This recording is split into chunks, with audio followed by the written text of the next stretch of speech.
পূজার উপলক্ষে স্নান করি। আমাদের হিন্দু ধর্মের যা প্রথা আছে গঙ্গা পুজো দেওয়ার এবং আমাদের আনন্দ উৎসব যেটা করার, সেটাই আমরা এই জায়গায় আসছে করি।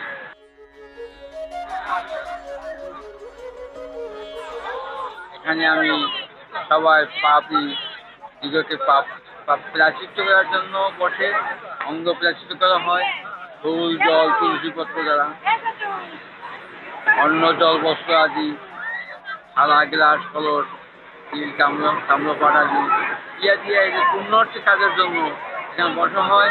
যে বসে তার পুণ্য হয়, গঙ্গা স্নান করে, এটাই তার কাম্য।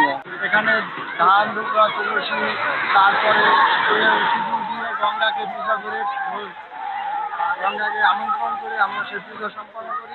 পূজা সম্পন্ন করার একমাত্র উদ্দেশ্য আমাদের জাতিগতভাবে আমাদের নিজেদের মঙ্গলার্থে আমরা প্রতি বছর প্রতি মাসে এরকম করে থাকি।